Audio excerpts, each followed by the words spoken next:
the question on the table will be, have the environmental activists gone too far? And this discussion will be hosted by none other than Michael Shermer. A few things about Michael. Dr. Michael Shermer is the founding publisher of Skeptic magazine, the host of the podcast, The Michael Shermer Show, and a presidential fellow at Chapman University, where he teaches Skepticism 101. He's also the author of several New York Times bestsellers, Why People Believe Weird Things and The Believing Brain, and Why Darwin Matters. Let me tell you what I like about Dr. Shermer personally. Years ago, I discovered him by watching an episode of Larry King Live, where Stanton Friedman, the late Stanton Friedman, who many refer to as the godfather of Roswell, was there to talk about his belief that there was a Roswell cover-up and about the possibility and the implications of extraterrestrial intelligence.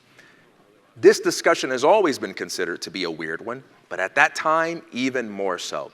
And when I saw Dr. Shermer on that show and they introduced him as the editor-in-chief of Skeptic magazine, I thought to myself, there is no way he's going to have this discussion.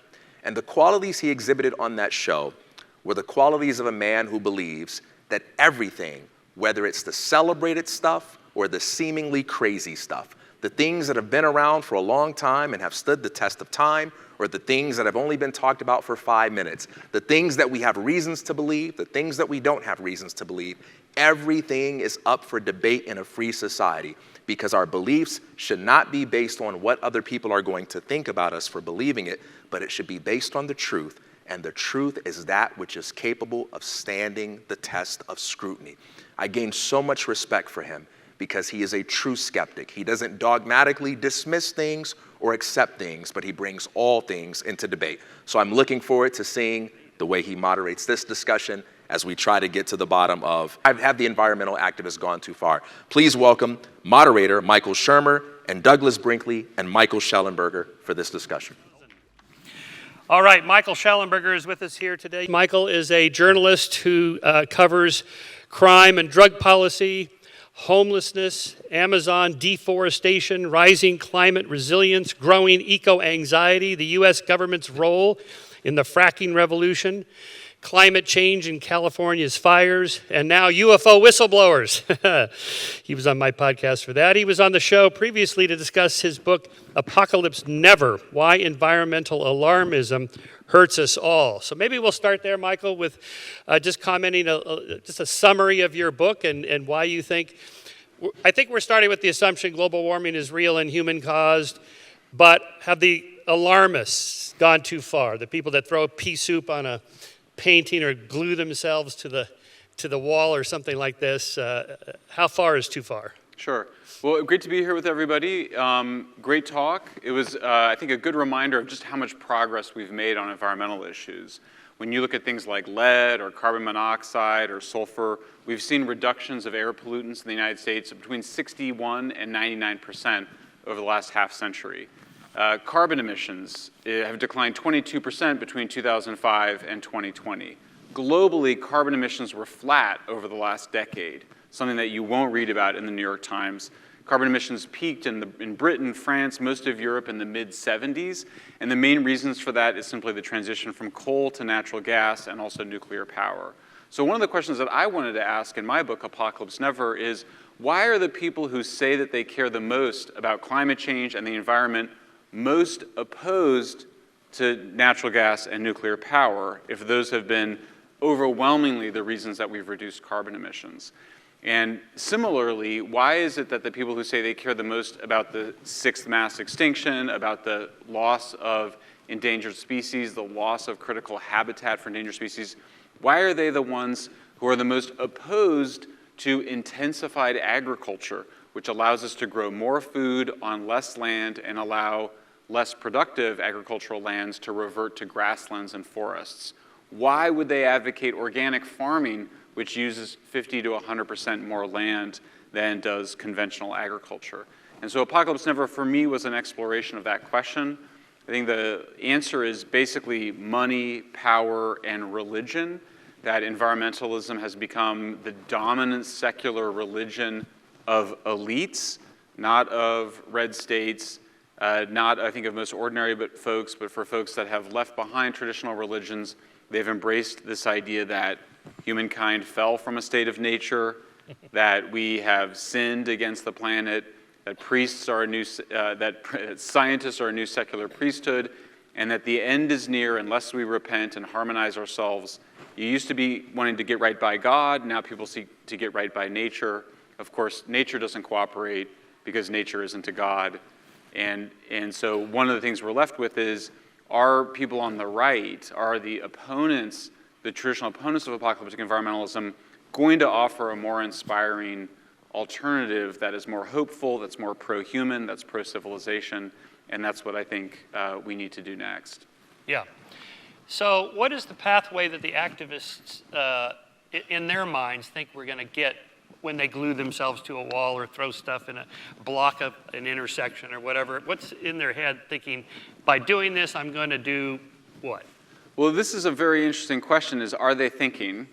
Yes. I mean, I wrote a lot of pieces last year about, because I started, my kids are grown. Those of you that have had kids, when you see people throwing food against the wall, dumping milk onto the floor, gluing their hands to the floor, what does that remind you of? 2-year-olds. These are temper tantrums. These are literally infantile behaviors. These are the behaviors that one would associate, that psychiatrists would associate with the personality disorder of narcissism. Narcissism is characterized by grandiosity. I'm going to save the world. A sense of entitlement. I should be able to throw tomato soup on a Van Gogh painting. And what's called splitting, which is viewing the world in black and white terms. Everything I do is good. My intentions are pure. I'm not out for power or recognition. I just want to make the world a better place. You, on the other hand, are an evil fossil fuel company or nuclear power executive. So we start to see these traits that characterize narcissism showing up in the advocacy. And narcissism is not a long-term, particularly thoughtful thing. It's really about immediate gratification of people paying attention to you. I think that is really what explains what we've seen, not any kind of rational calculation that this is going to win the public over to the cause of climate alarmism.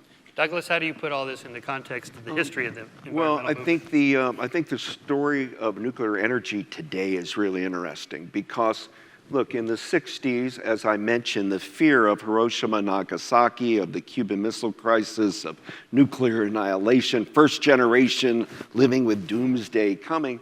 And we started doing nuclear power plants, and one that got shot down was up in Marin County, where they were going to build an atomic campus on a San Andreas fault.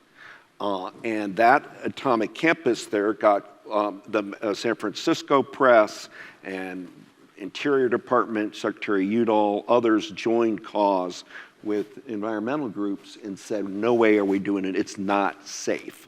And once they got a victory, the one thing about the 60s and 70s environmentalists, they were getting victory through, they protest, and then it's suddenly law.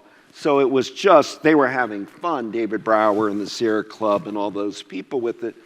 And then there's just a stigma about nuclear energy. And so anytime we look like you're about to have a breakthrough, you have a 3 Mile Island incident, or you have a, Fukushima or whatever, which then sets people back. And then, as you've written very well about, I think it's not in my backyard scenario. A lot of people are saying, I like nuclear energy, would be better than fossil fuels, but I don't want to live by what the wastewater, how's it going to be treated? There's still a lot of questions. When I wrote my book on Theodore Roosevelt, Lamar Alexander of Tennessee, your senator, called me to meet him because I was simply talking about how hunters, aristocratic hunters, and were early conservationists and saved bison and he brought me and was selling me on nuclear, and he said, look, you got a choice. If I can do one nuclear power plant in Knoxville, you don't need the wind farms and the Smokies, so then you would have a view shed. And you wouldn't ruin the view shed, but you got to pick, and nuclear is the way to go. I see the nuclear with environmental people, so to speak. I see nuclear starting to track a little bit now, where it hasn't. And it's coming out of the desperation of climate. Young people, look, I'm from Ohio, and if I go to a group in Toledo and I give a talk and I use things like, and we should have the Maumee River clean for bass fishing, everybody's in. You know, the Lake Erie, we should be able to, boat and use it as a great recreation area, everybody's in. Even if I say we want to save the old oak opening trees in this town, it's in. But when I use the word environment, if I say it once, I can feel at least half the audience or more people that are the conservatives in the audience are like, is Brinkley, me, a stalking horse for the Democratic Party? And he's throwing in what you're talking about, the environmental elite game on us. You can say it once, but if you say the word environment 2 or 3 times, I don't want to hear you. Not that they think you're a tree hugger, but they think it's been politicized that much. So the word environment's gotten very, it went from conservation, ecology, environment, climate, and these words are just fraught with but it has been. But can I say one thing that you said that's really interesting to me, and I do agree with you. I do think there's a religious aspect to environmentalism. I think it's there from early on to the people in the, Henry David Thoreau to John Muir and Burroughs, and it's like people that look at the natural world as something, God's great temples. And you can find this language throughout about nature. And so when people are leaving traditional churches, there is a group of people that are seeing the natural world, as he suggests, I think, as the altar. And they see themselves as spiritual warriors protecting Earth more than they do anti-corporate. Certainly a religious impulse could be motivating, so it does come down to strategy. Is what you're doing going to actually do what you think it will do?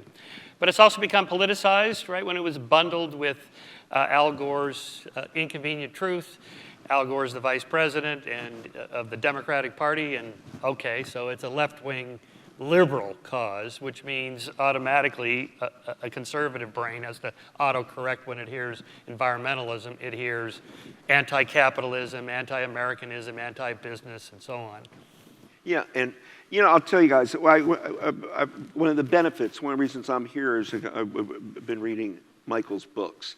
And he made me, which is I guess why we're all here, right, to learn and think, and made me think he was writing about the Cape Cod wind farm out of there, and I remember that was a big deal. Do you build the wind farm off of Cape Cod or not? If you're for alternative, the wind power, it's an obvious thing to do.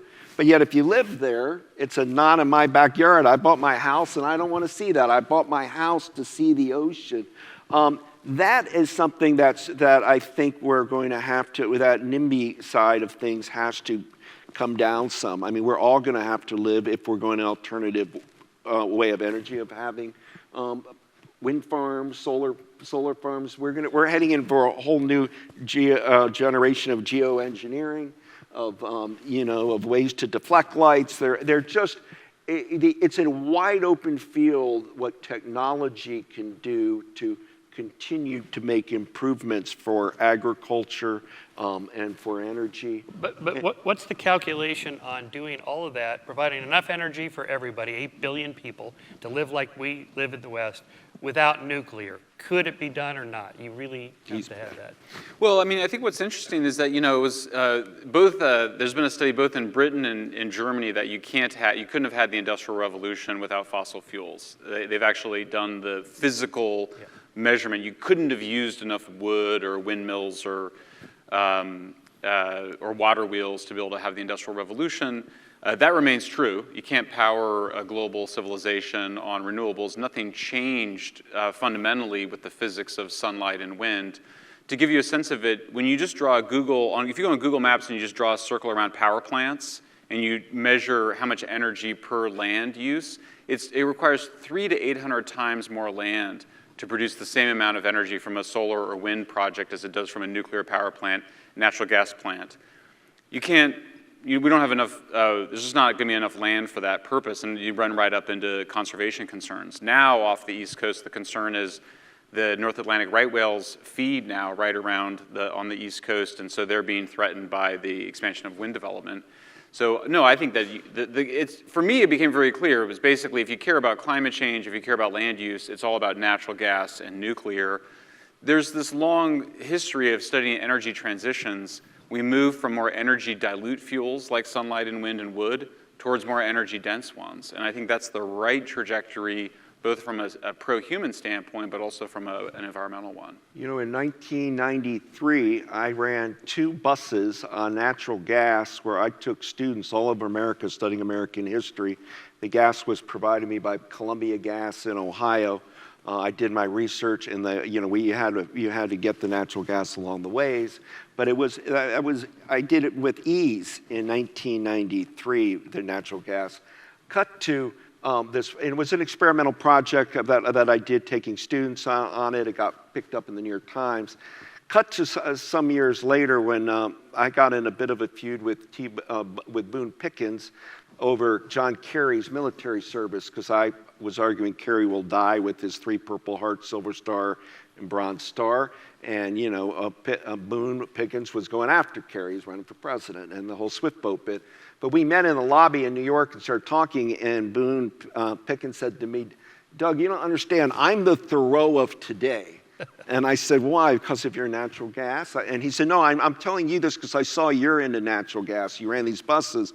He said, "But in it, we are just not doing natural gas. I have repaired land in Texas, 60,000 acres to pre-Columbian grasslands." And I said, "Really?" He said, "Yeah, it's a model of how one repairs land after it's been used." He said, "Please come see." So I took him up on it, went with my wife and kids, and it was remarkable. Boone Pickens had done 60,000 acres in the Texas Panhandle, largely to bring back grouse and et cetera, for hunting had a big part of it. But it was remarkable restoration. Well, here in my mind, I had demonized him, in some ways due to politics. And then I realized he was doing more on land conservation than about anybody else I met. That lesson, I guess he taught me, he's gone now, is to be open-minded and read and think. I would ask Michael, because I'm a good person to win over, because I'm on the cusp for nuclear energy. But I keep getting that fear of what happens to the wastewater and what happens if something goes wrong. And I'm always told there's new technology. It's not like the plants of the 60s or 70s, that today we can do it in a safe way. How does the nuclear energy industry help people understand the safety changes, why today it might be more viable than ever? And while you're doing that, just also, because you always hear Chernobyl, Yeah. Fukushima, all right? Yeah. How do you respond Sure. to that? Yeah, sure. And of course, I grew up terrified of nuclear power. They broadcast a TV show called The Day After when I was a boy, which showed children dying in a nuclear attack. Chernobyl happened when I was 13, so these were things these were all fears I had to overcome. The most amazing thing is to go visit a plant, and my favorite is Diablo Canyon in California. And you get there and you hear the barking of seals, and you're like, what is that? And you go down, and that's where the supposedly radioactive water leaves the plant, goes back into the ocean. Well, it's not highly radiated water. It goes back into the ocean. It's fine. It's slightly warmer. The seals and sea lions all hang out at the discharge area because it's slightly warmer water. It's the most pristine tide pools in California because they don't allow buses of school children to stomp around on them and kill the sea anemones and starfish. It's a pristine natural environment. There really hasn't, there's been a lot of hype by people trying to sell new nuclear. It's the same fundamental technology, which is that you have a solid fuel that goes into the reactors. It then is then cooled in water for 2 to 3 years. It then goes into dry cask storage, and it's just solid metal fuel. So as an environmentalist, what I want is to have a tiny amount of material throughput, that's natural resource, a small amount of waste byproduct. A single Coke can provide me uranium can provide me all the energy I need for my entire life. That is the only long-term waste byproduct. Just sits there at the site of production. Some people think you should bury it. I don't think there's any need to do that. I think it's fine where it is. By contrast, we did a calculation that found that it's several orders of magnitude more solar panel waste, because it turns out you can't compost solar panels. People tend to think that in California, but we have no solution to solar panel waste, so we're concerned about all the wrong things. Nuclear waste is the solution to overall environmental waste because it's a substitute for all of the fossil fuel byproduct and all of the renewables byproduct. Right. All right, last big topic, free market solutions versus government solutions. So much of the environmental movement is a collective action problem. How do we get everybody to clean up Lake Erie when not everybody wants to do it? So do you have to have government at some point? Can the free market, like Ducks Unlimited, hunters want to preserve the land and so on, could you expand that model to make it actually work? Well, I think we have federal laws, and it's about following the laws. And if one is going to water down those laws, but meaning the Clean Air Act, Clean Water Act, then it has to go through a process. But otherwise, if you don't target who's the pirate who's doing illegal pollution, then it creates mistrust of all industry to environmentalists, as we're calling them, as a group. So I would just think it means good corporate responsibility, owning what you're doing, explaining in a transparent fashion companies. There's always going to be a feeling here in Tennessee is why the Tennessee River is so dirty. Can't that become clean again? Rivers have always been dirty with pollution and from the beginning of time, one can't. But it's fair for river keepers or people to go on the Tennessee, and if they can find somebody who's purposefully dumping things in the river that they shouldn't, make a mark out of them, make them adhere to the law. I think the bigger discussion, though, due to our divided country, were those Nixon-era laws. We call them Johnson-Nixon, but really with NEPA, go too far? Did the EPA go too far in regulation? Did clean air and water go too far? And you have to, if so, how do we reform those? And that's kind of where the debate is right now. But I do think once we have what the law is, people have to adhere to it. And last thing, for young people, we're talking about the one I see. Again, I have a select group. I'm teaching at Rice University. But my students that I see worried about the environment, I tell them do not get sick over climate change. You might laugh, but it creates great anxiety in people, the climate, the burning right now, 100 degrees. And when you boil it down, I say, if you want to really be a climate activist and warrior, then do it. But you can also do small things in your neighborhood. You can work locally for public parks, taking care, we all need good stewards. So I see a lot of the young people that are falling into the environmental world simply love the outdoors, they love kayaking, they like hiking, they like animals. I think their hearts are in the right places, but then they're dealt with extinction. Yeah. Right. And I would say there are many things to do in between that can help keep our America's state parks, outdoor recreation. There's a lot you can do to help make our living here better. Michael, free market versus government. It's both, right? So I gave that example of we reduced our carbon emissions 22% between 2005 and 2020. There was no climate policy that resulted in that. In fact, the Congress had in 2010, the Senate rejected a climate proposal that would have mandated a 17% reduction, 5 percentage points less than the reduction that we had. The reduction that we had, 61% of that was by creating abundant natural gas. And the renewables that contributed to it was just from dumping a lot of money into subsidies for renewables. But we see a very similar path with the way we dealt with the thinning of the ozone layer, which is misdescribed as an ozone hole, is that there was a sort of iterative back and forth between government and industry. There was some regulations, but there was also some sense of wanting the industry to catch up through technological innovation. I did a bunch of reporting on the Dutch farmers, who you may know have been protesting overly onerous government regulations, which are partly, frankly, motivated by a desire for their land to build new housing. But what we discovered is that the Dutch had reduced nitrogen pollution, there's two forms of it, mostly through this kind of back and forth between the government and the farmers. So I think the issue has been overly polarized, with the left saying you need these heavy-handed tactics, the right saying just let the markets do it. It doesn't have to be that way. There can be much more cooperation and collaboration between governments and farmers and industries and technologies, but you have to have some empathy and some understanding of where these guys are at in their technological process.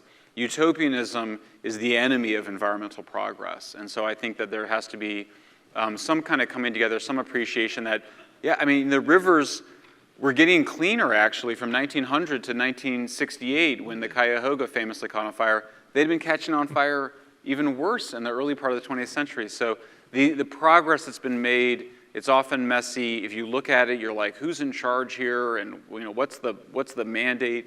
But I think if you really, especially when you think of it as a bottoms-up process and a kind of back-and-forth process, a little bit of pressure, but also some understanding of where we're at, that's the right recipe. That sounds good. Last thought. Some environmentalists, like Greta Thunberg, feel that if we don't scare people to death, they're not going to do anything about it. So we have to say this is doomsday, the apocalypse is coming in 5 years or whatever. On the other hand, people say, but if you tell people that we've made no progress at all, things are worse than ever, then maybe they'll just go, well, then the hell with it. Why bother? Yeah. I believe in preaching hope. I mean, you have to be optimistic that we're going to be able to come and solve some of the problems. Every generation faces major problems. We're going to do it, and keep your, Woody Guthrie used to say, you have to be a hope machine. Just keep looking and caring. There's so much great research and development going on. So many smart minds in the science world trying to figure out solutions to the warming of our planet. It is going to be uncomfortable. I think we've become even more so now since social media. We want quick, overnight answers for our problems, and this is a process. But I do believe that innovation, technology, is going to lead the way. I think there's already enough things that we know how to do to start implementing. It's just probably getting our politics right. Yeah. Getting us working together again. Yeah, 100%. I mean, look, every environmental trend is going in the right direction, and so the real issue is why are we letting depressed adolescents make other adolescents depressed? It's a power move. They want power. They want attention for themselves. I think sensible people from left to right need to come together and find a more positive way forward. Sounds good. Gentlemen, thank you. Thank our Thanks, guys. speakers. Thank you. Thank you for coming. Thank you. All right.